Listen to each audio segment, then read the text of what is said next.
I've noticed that every year there's one indie game that stands above the rest. 2017 had the amazing Cuphead, 2018 the masterpiece that is Celeste, 2019 Buenas Tardes, and apparently the game from 2020 was Hades. This one in particular was an oddity to me, because unlike Cuphead or Celeste, I genuinely knew nothing about this game, which surprised me because apparently Hades was first announced in 2018. It was developed by Supergiant Games, and giving a look at their history, yeah, I was familiar with some of their works, Bastion and Transistor. Never played them myself, but I usually tend to see them in threads about great indie games. Back to Hades. The first time I became aware of it was before the 2020 Game Awards. It was being nominated in multiple categories on many different websites, and all of a sudden my friends on social media were praising the hell out of it. Naturally that piqued my interest, but then one thing was stopping me. Hades is a roguelike game. You know what I mean, right? That genre where if you die, that's it, go back to the beginning. I'm just not a fan of that. I can accept dying in a video game because of my lack of skill, but taking away all the progress I did... no, I'm sorry. I prefer knowing my previous effort was meaningful. It's the same reason I couldn't get into The Binding of Isaac. It's a genre I tend to avoid, but I think every now and then it's fine to dip your toes in different waters. I mean, you'll never know. You can always find gold in something you're not a big fan of. So let's see if this game will fall in the small list of roguelikes I enjoy.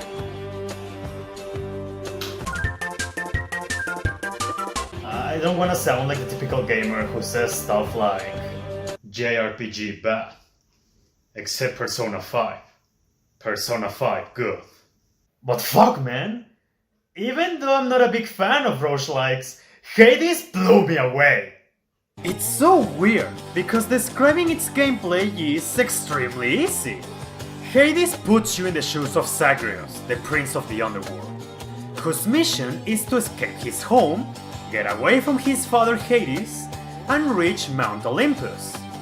In order to do this, he must travel through some of the underworld's most notorious locales, like the prison of Tartarus or the paradise that is Elysium.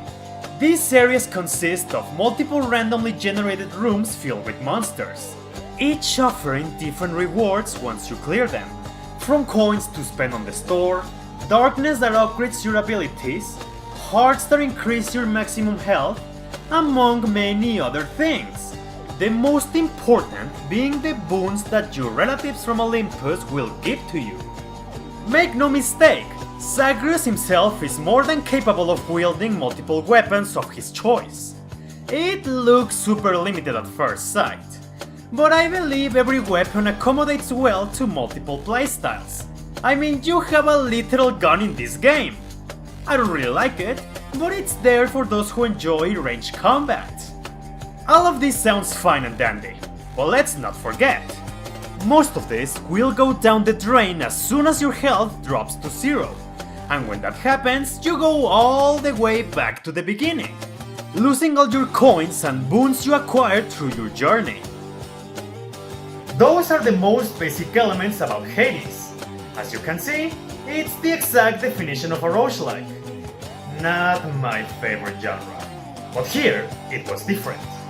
Hades approached me and said, "Oye pendejo, soy la verga."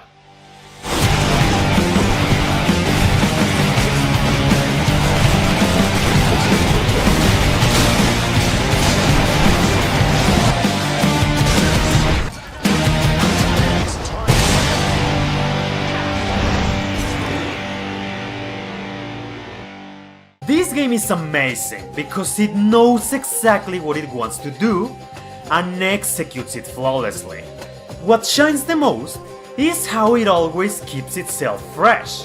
The random nature of the genre is of course a huge factor, but Hades uses that to its favor and incentivizes the player to try new stuff. Let's start with the basics, your main weapons. Do you like to keep it simple and only use a sword? Okay, you can do that, no problem. But even if that weapon remains the same, its abilities won't always be. Every run will ensure that most of the skills you acquire will differ greatly from the ones you got previously, and will often pit you against difficult decisions on what upgrade you should get next, making every escape attempt unique. And while you grow more familiar with the game, it makes you think, alright, this is fun, but I wonder how these boons will work if I use another weapon. That was one of the greatest joys for me, just to toy with what was available and see what I could make out of it. More often than not, I found myself trying out builds that in any other game I wouldn't have even considered, and funnily enough, they ended up being really good. Remember how I said earlier that the gun is my least favorite weapon in the game? Well, it still is. But ironically, one of my most memorable runs in the game is with it. I got the critical normal attack, the homing shot, some support fire, increased ammo capacity, faster fighting rate, and just like that, I broke the game in half. Nothing could stand in my way, and I had so much fun doing that. This is another important aspect. Hades does an excellent job in making the player feel rewarded. Dying is a bitch. Losing that amazing build that almost granted you victory hurts like hell. But that doesn't mean all the effort went to waste.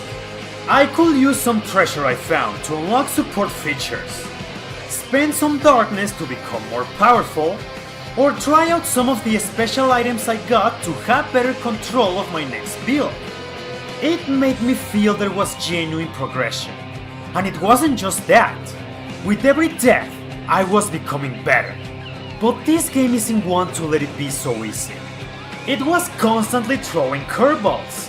One moment, I could be facing a swarming ball of deadly butterflies. The next, a one-on-one combat against the Minotaur. This element of surprise, combined with how hard it is to heal yourself, makes Hades at its core very challenging. However, even once you have mastered the main challenge, the game lets you spice up the adventure just to show it's still capable of keeping you on your toes. Hades has just about everything I love in the gameplay department. It has fluid, fast-paced action, a wonderful progression system, skills that add to the combat, great incentives to try new stuff, and spectacular boss battles. There wasn't anything that didn't click with me, and my emotions for it reflect that. When I play Hades, I feel powerful, unstoppable, I don't think so. and also rewarded. Yes! Would you believe me if I tell you that's just a half of the whole package?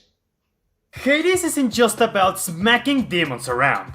It also surprised me with a deep narrative, great characters, and an interesting world. In case it wasn't obvious at this point, the game borrows heavy inspiration from Greek mythology, and I think anyone with the most basic knowledge of it can appreciate its ridiculously good attention to detail. He may be the protagonist, but to say Zagreus is the only one who takes the spotlight is wrong.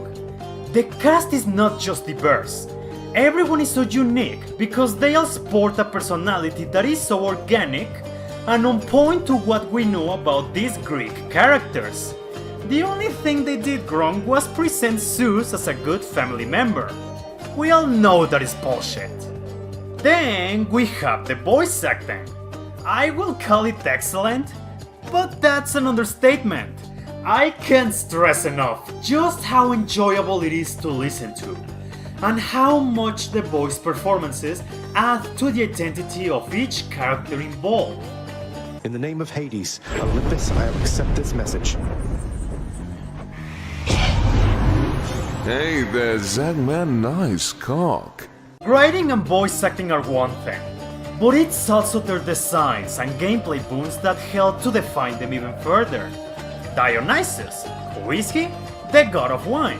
Alright, he looks exactly how I imagine he would look like. And his boons are about giving a hangover to the enemies. Poison, in other words. Artemis, the goddess of the hunt. Okay, she definitely looks like a huntress, and her skills help you to deal critical hits to enemies. That makes a lot of sense. I'm sorry if I keep going with this, but I just can't get over how well executed everyone is. There was never an instance where I wanted them to shut up so I could move on. When I said earlier that dying wasn't as bad as it seemed, it's because the characters play a big role in that. I'm not just excited to try out new builds with my weapons. I also want to see Zagreus have a talk with this wonderful cast of characters, help them develop their stories, or just see them exchange words with one another. And I'm never disappointed. Whenever a dialogue window pops on, everyone always has something different to say. It's pretty insane, honestly, like, they thought about every single possibility of your actions to have other characters remark on that. I can't help but be impressed at that. And last, but certainly not least, I mean, do I even need to make mention of the production values? I'm very positive. Just by watching this review, you have already noticed Hades is a visually gorgeous game.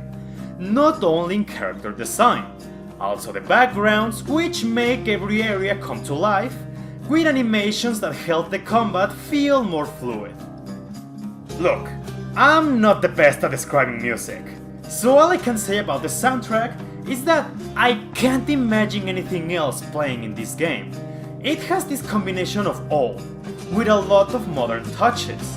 It changes to fit the situation at hand and I don't know, it's just really fucking good. And it feels so right.